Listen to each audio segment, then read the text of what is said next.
Welcome to Let's Go Outside, a podcast bringing moms together to chat about the raw, unfiltered reality of doing the exploring we love after having kids. No matter your comfort level of adventuring with the little ones, this is a space to have honest conversations about the real struggles of getting out the door with the kiddos. I'm Danica, a mama living in a small mountain town who's totally obsessed with healthy food and taking my kids outside every single day. I professionally guided backpacking trips in the Canadian Rockies, and I'm certified as a Leave No Trace instructor. On the show, you'll hear real experiences from other moms, plus tips on gear, trail snacks, and the best practices in the wilderness. Whether it's hiking, camping, backpacking, skiing, or traveling the world you want to do more of, this is your place to learn, find encouragement, and strip away any comparison. Come embrace both motherhood and the outdoors. Stick around. This is your place. Welcome to the Outdoor Mom Club.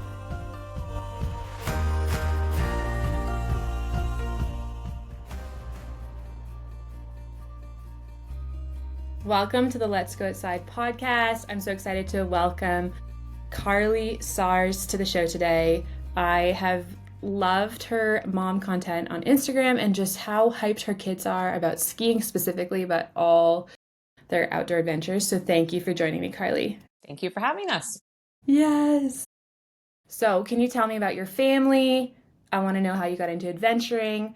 I want to know all about you so you can share with us. Sounds good. So we are a family of four, my husband and two kids aged 5 and 7. And I think my husband and I were big adventurers before we had kids. And I didn't really think about what life would look like after that happened. But as we had our first daughter, she was born in April. And I just felt like it was like the perfect time of year to just be outside all the time. So we just kind of like packed her up and we just spent our days in nature. And she quite early on became an early riser. And that meant that I had a lot of time in the day. So we spent a lot of time outside in nature together. And in terms of like adventuring the world, we realized that babies are quite easy to travel with. We kind of tried it out once with Sadie, and as time went on, we realized that it was a really fun thing to do together. And in fact, I really miss how much easier it was to travel when the kids were younger. We're feeling the itch right now, just with being a little bit more tied down with life. But yeah, we did some pretty epic trips early on. So a road trip in Portugal. We went to Mexico for a couple months as a family. We explored Glacier National Park on a hiking trip. I don't know, the list goes on. We've spent a lot of time just outdoors as a family with the kids in tow. So we kind of started it early on and we've kept it going, and it's really fun for us. I love that. I think that's how, you can bring kids into it so easily, is like, these are the things that we know, we love, come easy for us. Parenting is new. Let's bring them in and let's just do the things that we love. Yeah. I think it was just like really early on, I realized like it's not always easy, but it's not really any easier when we're at home, like in the living room. It's maybe even harder. So, hard days don't have to be spent cooped up. Exactly. That's so true. Do you have a favorite trip from one of those trips, or maybe another trip? I thought about this and I thought about it a lot, and I feel like I'm going to have to go with Portugal because we rented a van and it was like this beautiful Westphalia van and we just got to see everything. And I thought it would be really hard with like, baby in a van kind of thing, but it was amazing. And we didn't sleep much and it didn't change anything. And we made some pretty amazing memories. So I'm going with Portugal road trip. I love that. But that was hard to pick from because we just, we might not go on as many like bigger trips now that the kids are a bit older, just because we have a few more things at home that we have to be here for. But even when we just we do a spring break road trip and it's amazing. So we just go skiing at 3 different mountains over spring break. And we're going to do it again this year. And I'm so excited because even those littler, closer to home trips are incredible. So it's fun. Good. Yeah, that's so special. How old was your daughter when you were in Portugal? She was 6 months old. 6 months old.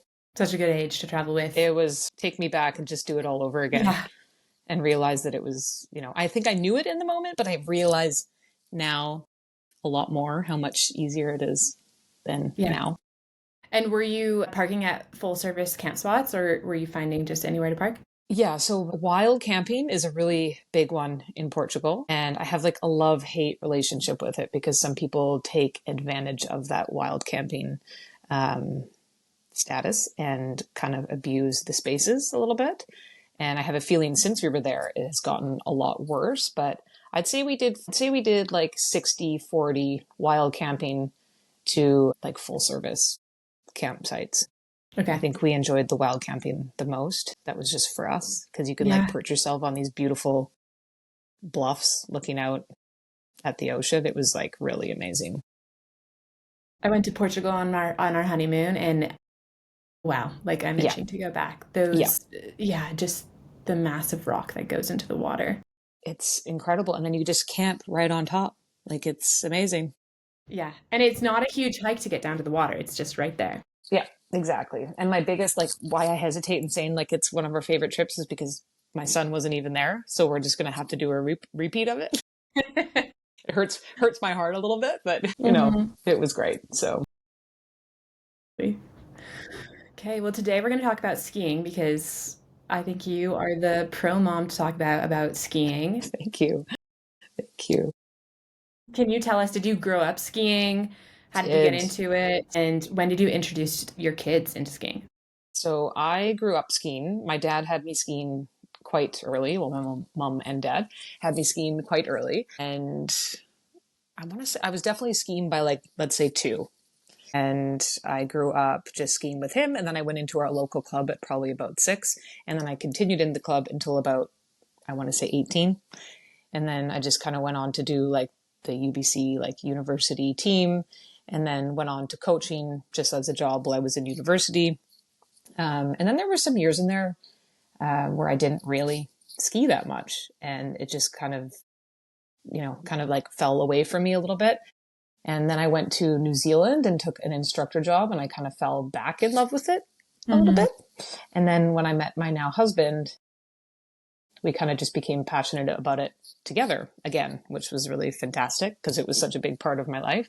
And I'm just so lucky that I get to ski with my dad now still, which is pretty cool. Mm. And then when the kids came along, I feel like is when I really fell in love with it all over again.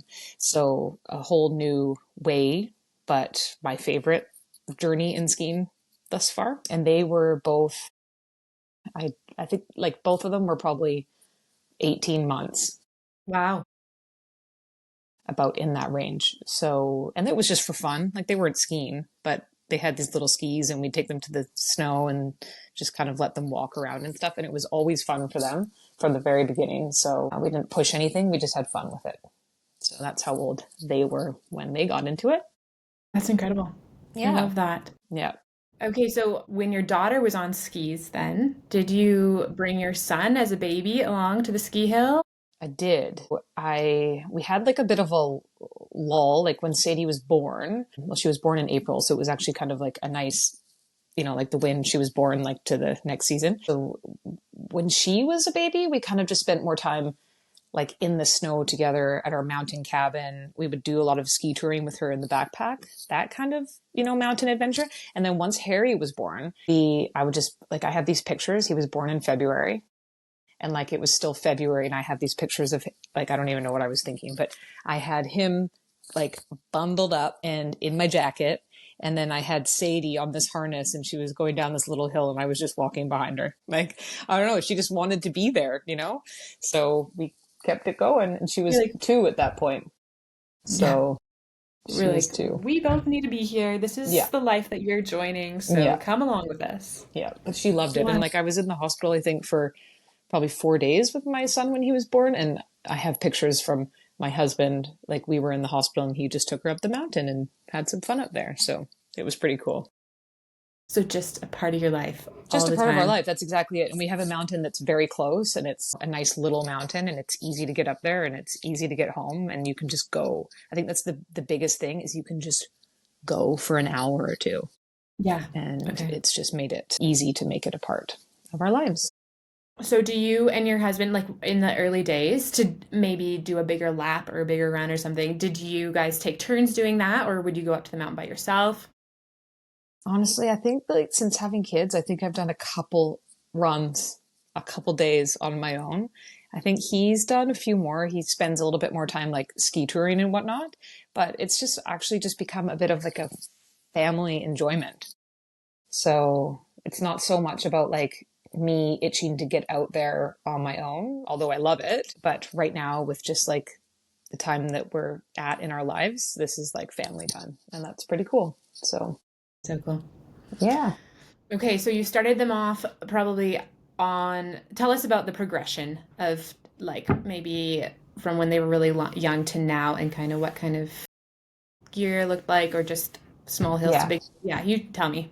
Okay. So I'll basically I feel like I thought about this a lot just in like what it is that like I have done that got us to where we are right now. And I think back to like that first step. So I just got like some simple like of those skis that like attach onto like your snow boot, like a plastic pair of skis.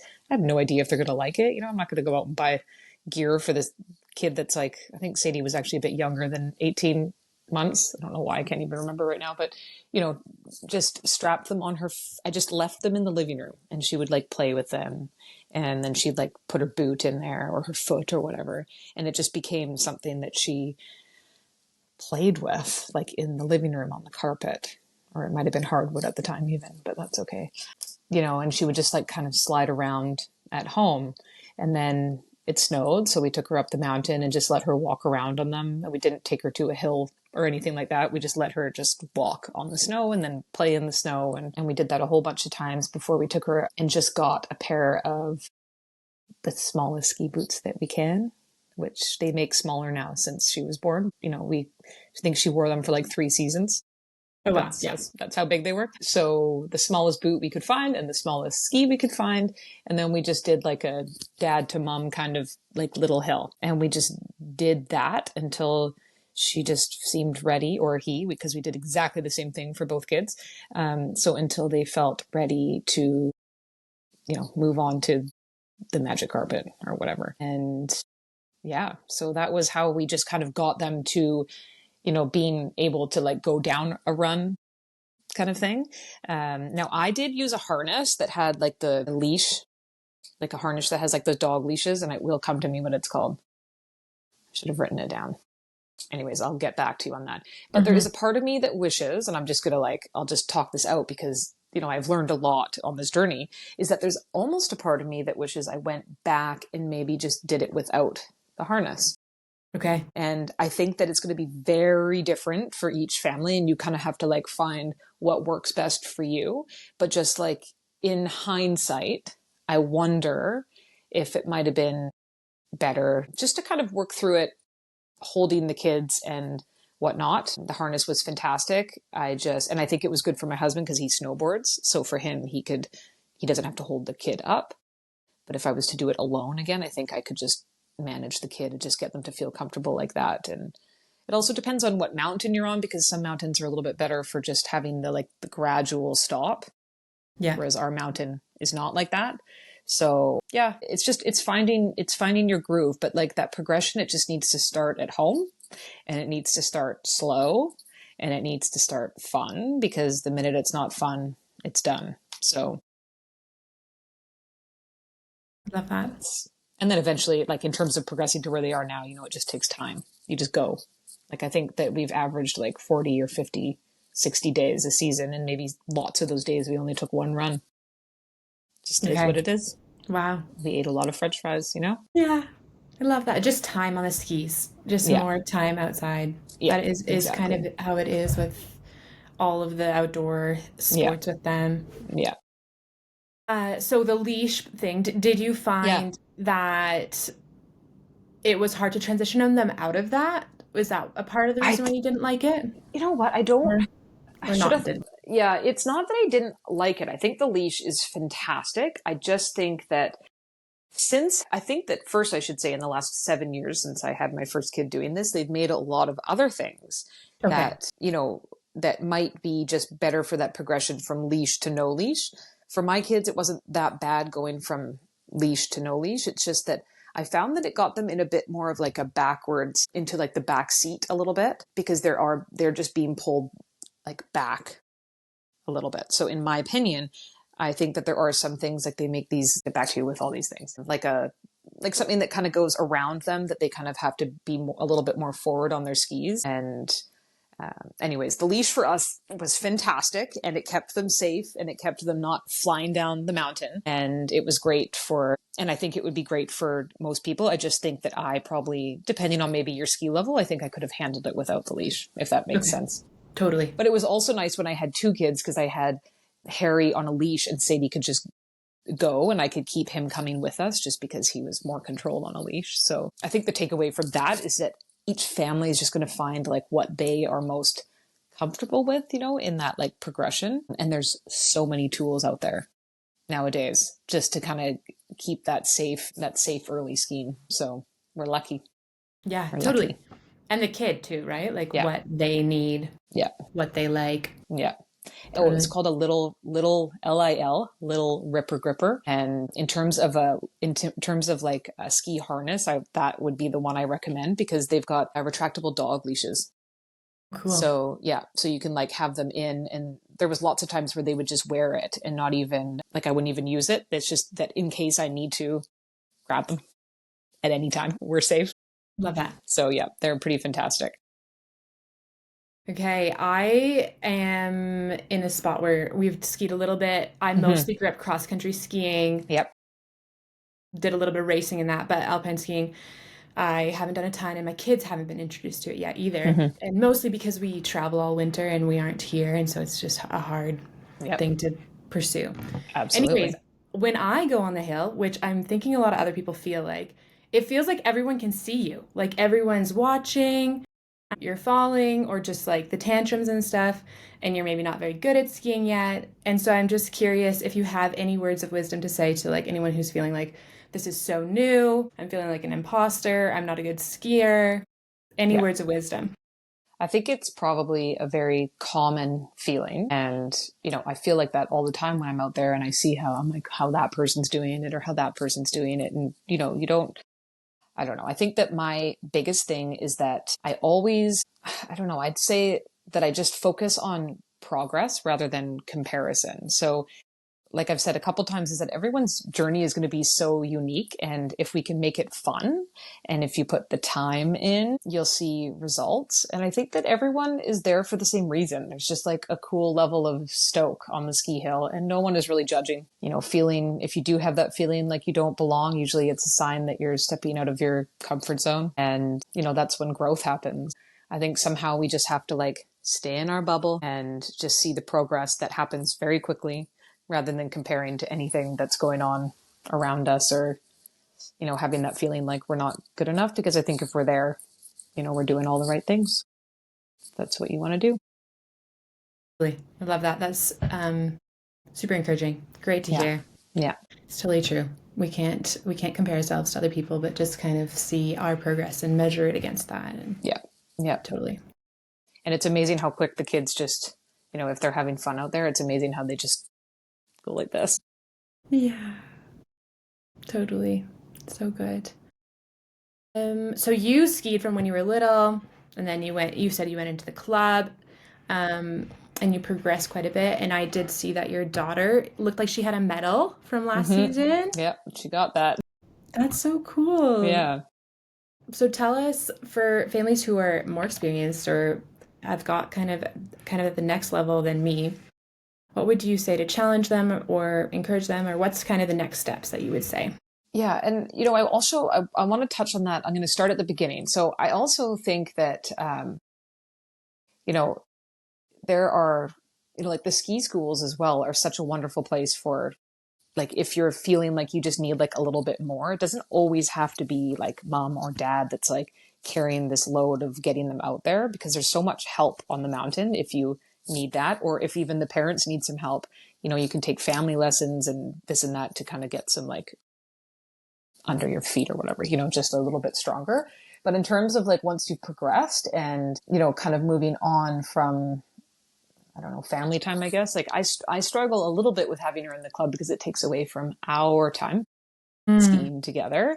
But I also saw, and I wasn't sure what we would do in terms of getting them into a club. But I saw that although she's a strong little skier, she needed a little extra direction from someone that was not me. We just, mom, there was not a lot of listening anymore, like she just felt like she could just go and that's what she was going to do.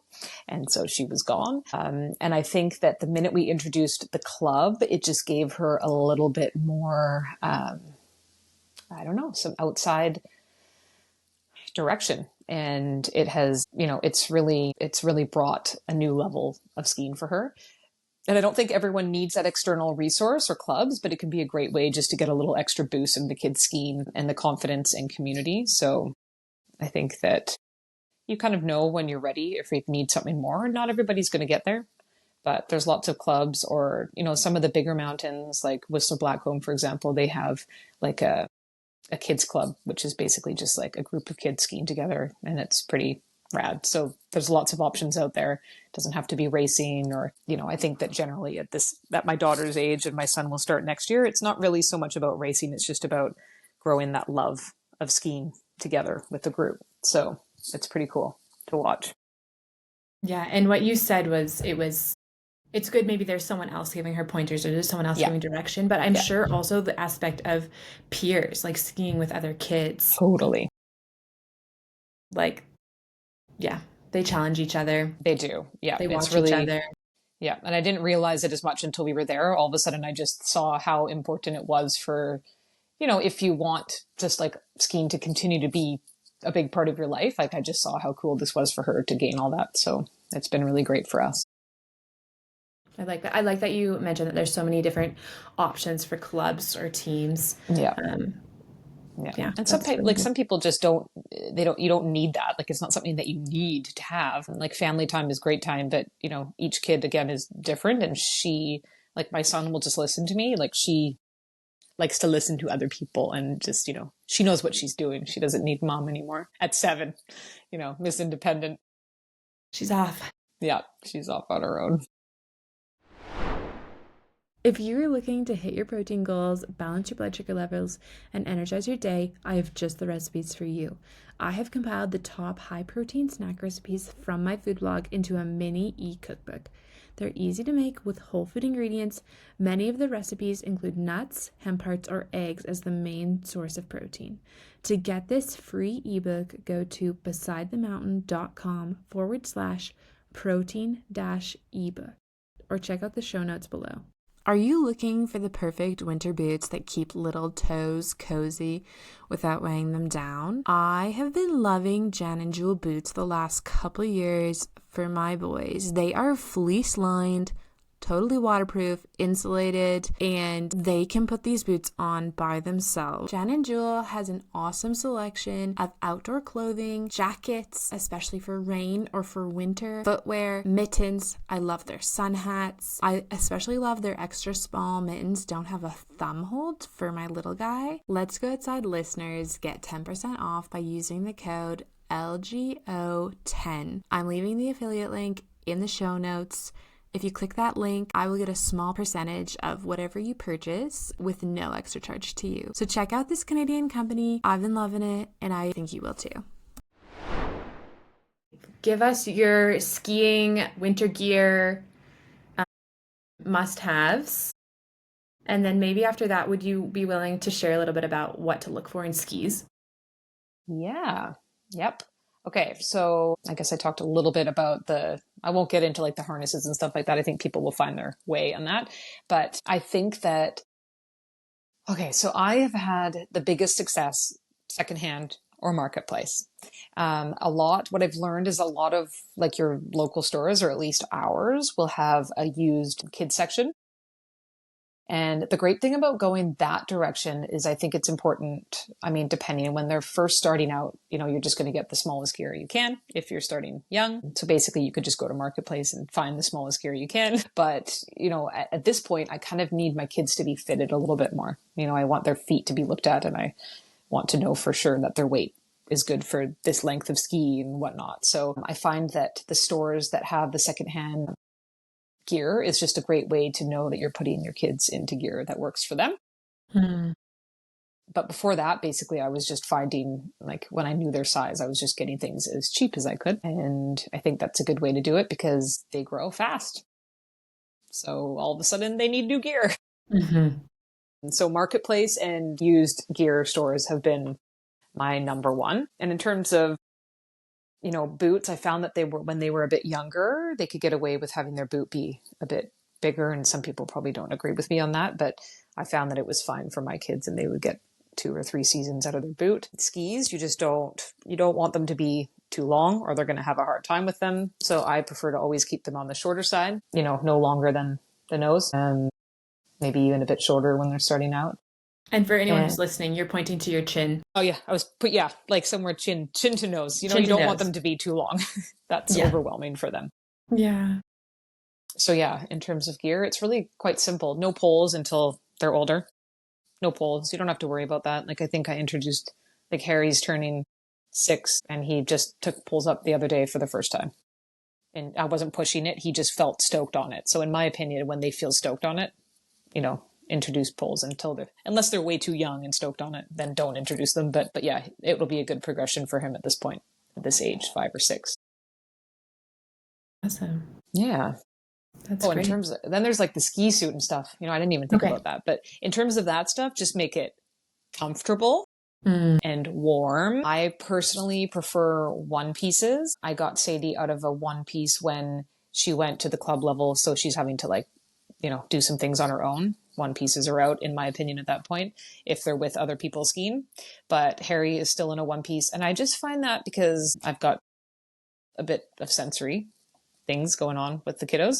And I just find that there's no riding or snow getting in anywhere. I think one pieces are super fantastic. Warm gloves. I like the ones that kind of come up higher so that you can, like up towards the elbow. So you can just kind of open it up and bring them in and then cinch it. That's what I have found to be the best. I think face masks are an important part as well, keeping their face warm, and just a helmet and goggles that feel good on their head and that they can see out of. And sometimes goggles can be a struggle, so the comfier, the better. Okay. Do you do anything for the neck? Do they wear a buff or do they have a high collar? So I like the ones that are like it's like a hat.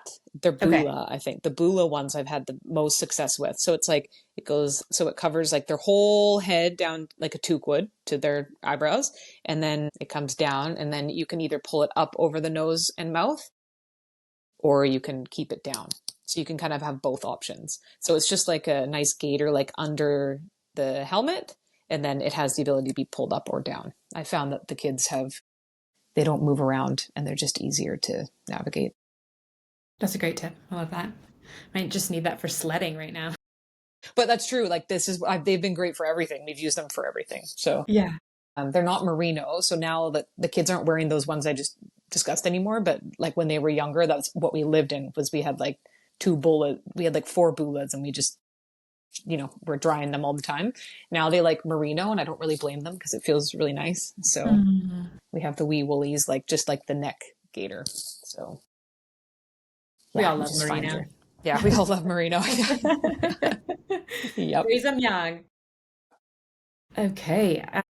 And give us insight on the best ski hills that you love. Any beginner ones to mention? That would be really helpful too. Yeah. So we've spent a lot of time talking about this and checking them out. In terms of, I think that every hill, it's hard. Like there's a lot of mountains out there that aren't fantastic for learners, but you can always find something.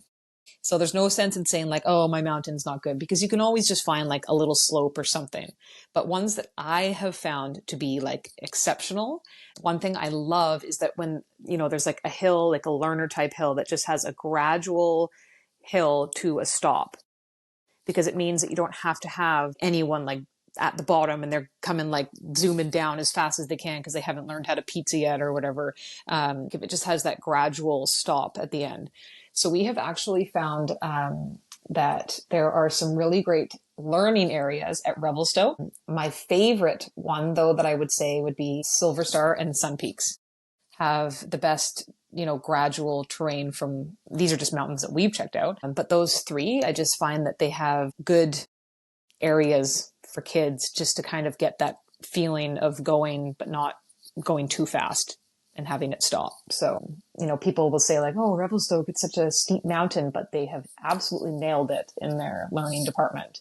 So they've got like a covered magic carpet and the cafeteria is right there, all those things. So yeah, those three for me are fantastic. We ski at Grouse Mountain and I think that there's some fantastic things about it. But in terms of the learning hill, it's just not, people use it, but it's just not my favorite in terms of all the mountains I've been to, although that's where we taught our kids. So it is what it is. We didn't go to these other mountains till our kids were, we did start ski trips early on, but they all have a place. But I'd say those three have some really special things about taking your young kids. Yeah. And if you're listening and you're not from British Columbia, now is your time to book a trip to British Columbia. Seriously. So last spring break, so those three mountains that I just discussed with you, we did Revelstoke. Then my husband had to go back to work. And then I took the kids to Sun Peaks for like this race festival for Sadie. And then we went to Silver Star for a week. And we skied there with friends, and holy cow, like those three mountains together, I'd always done them like separately, but like together, it was just dreamy. So I'd highly recommend it. Highly recommend. And that's only touching, like there's so many more. I know Fernie and Kicking Horse also have some nice, just like gradual learning hills. So I think that's the key. Gradual. Yes. I grew up by Kimberley. So Kimberley is a family hill. Yeah. I live now 40 minutes away from Castle. Okay, I've heard great things. Yeah. That one's really amazing. And then I live an hour away from Fernie. Fernie's incredible also. Yeah. And they just do it's mountains like that are catering to the learning side of things and the fun adult side of things. Like they just do a good job balancing it all and covering all the ground. So yeah, really great mountains. We're lucky. Yes. Thank you for those recommendations. So we all know going outside is like such a positive thing, has changed our life. We are passing it on to our kids. Do you want to kind of share how it has affected your family and how you've seen just such a positive change in skiing and how you guys have spent time doing that together? Yeah, I think that you've said it, we spend a lot of our time in the outdoors, and I think that it has a positive, it's been so positive for our life in general, but like skiing has had the biggest impact on our family. And it's not just a sport for us, it's become a way of life and it really connects us. And, I'll never forget that first time we took Sadie up there and actually had her slide on the skis and she was grinning ear to ear. And all of a sudden I was like, we've just got this activity now where, we can spend our days doing this. This is amazing. And so it's moments like that where they're learning and laughing and overcoming little challenges and that have just brought us closer together. And there's not many activities that we feel that way, like skiing. So the mountains have become our shared space for adventure and fun. And it just kind of, every ski, even if you're only going for a couple runs, it's just you're stepping away from the routine of life and you're spending time as a family outdoors and you don't really have any distractions. So, and like I said before, our ski trips are the highlight of not just our winter, but our whole year. And they just are a good reminder to slow down and just look at the things that really matter, that are right in front of us. And we make memories and we learn together and we laugh and we enjoy each other's company. So it just keeps us grounded and connected as a family. That's how I feel about these adventures. That's a beautiful answer. I love that so much. That is really, really cool to share that sport together. I think it's so important. It's been fun. Good. Okay, as we close out, I always ask, what encouragement do you have for moms who want to explore more or maybe ski more? Yeah. I think that I think it can feel overwhelming, the thought of just like getting from here to there. But once you do it a few times and you kind of get into this routine, if it's okay with you, I might actually give a few tips that I think I forgot throughout. Yeah, please. Just so some things that I find that have made my journey a lot easier, and I'm certain it would be helpful for others. And I know other people who have taken these tips from me and used them and really been grateful, is that just be organized and keep your expectations low. Just make sure you're having fun. So basically a few things that I learned is that I have one of those like black tubs with the blue or yellow lids, like the utility tubs. And that tub contains everything we need. So I bring that tub downstairs and I get my kids into their snowsuit. We're close enough to the mountain that I put them in their ski boots at home. So basically they've got their stuff on, and anything that isn't on just goes into the car in the tub. So everything is always together. That has made it very easy. That tub comes with you. You're not forgetting anything because it's all in the tub. A backpack that allows you to hold skis. So I meant to mention that earlier, but that has been the number one thing that has allowed me to not just ski with one child alone, because a lot of my days up there have been spent just me and the kids, while I'm on mat leave and my husband's working or whatever. So pair a backpack it basically has 2 straps on the back, and it allows you to strap 1 or 2 pairs of kid skis on the back. It also allows you to just hold the gloves and the extra gloves and all the thousands of snacks that you should bring and, the little treats and things like that. I think the backpack was the number one thing that allowed me to just be able to do it so that I could still carry a child and be a little bit more hands-free. So yeah, that was a big one. And just in terms of like getting out there, sometimes you just have to like do it. And if all things kind of seem like they're falling apart, all you can do is just laugh at it because, it can be a lot sometimes. But in my opinion, the good and the enjoyment like always outweigh the hard.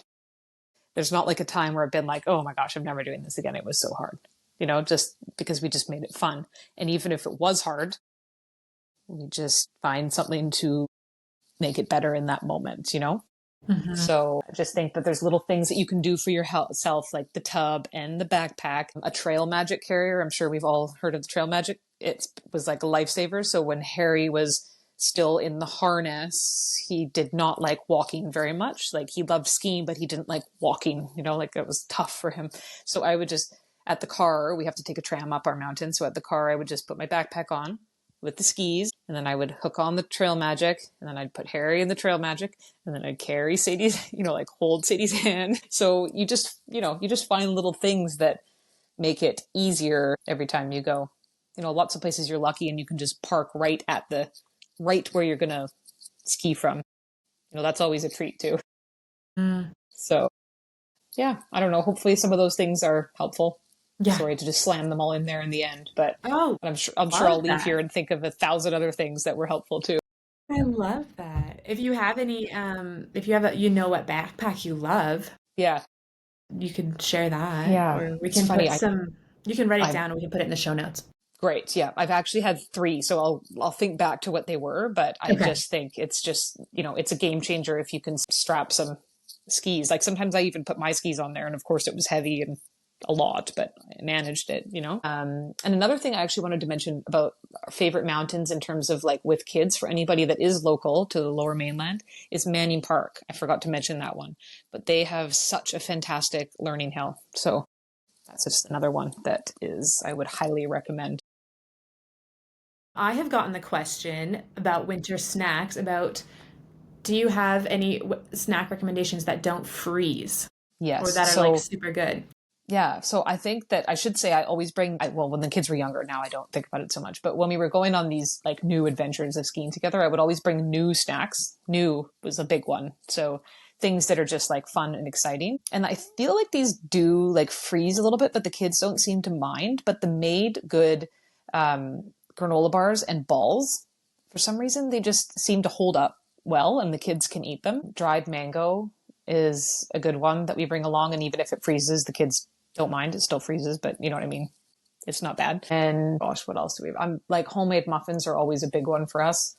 And homemade cookies, I guess they can all freeze, but the kids don't seem to care. So whatever. Yeah. Whatever. Sometimes I bring a thermos with some hot chocolate in it, just like a little one.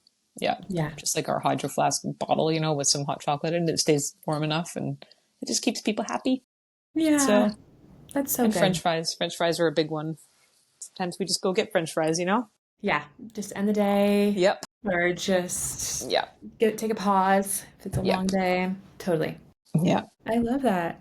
Okay, Carly, did we we cover everything that you kind of Think thought about? I think we did. I'm certain that there's going to be some things, and if there are, maybe what I'll do is I should like write up a little like something that just kind of gives, like a one pager for people, because I'm sure that I didn't touch on it in ways that'll be easy for listeners. So just like a one pager, I'll think on that this week and send it over to you. Yeah, that'd be amazing. And then I can share it, of course. Okay. Amazing. Sounds good. Okay, Carley, tell us how we can follow along with you and see your beautiful photos, see where you're skiing this year, see your spring break trip. I'm not the best. I'm not the best with it all, but you can count on it being on Instagram. I've got all these other things, but I really don't keep up so good. It's busy around here with all the things we're doing, but I should mention that we are a family of redheads. So that's fantastic. And we are Ginges on a Journey is our Instagram page. You can find us there, and I try and bring people along. So if anybody has any questions about anything, I'm always happy to help. And I do have a blog, but it's just it's being maintained right now. So that will be up and running. And I do have some helpful stuff about skiing there too. I love that. Yeah. Yeah. Ginger's on a Journey as well. I will get that up. I'll put it in the one pager. Okay. when I manage it. Thank you so much, Carley, for sharing. You. I am so inspired to take my kids now. It's super fun. Where we go. Yeah. Well, thank you for having me. Okay. Until next time. Okay. Thank you. Take care. Wow. Isn't Carley amazing? I loved all those tips that she gave and all the insight. She clearly knows what she's talking about when it comes to downhill skiing. Like she said, if you have any questions for her, go to Ginger's on a Journey on Instagram and she would love to answer them.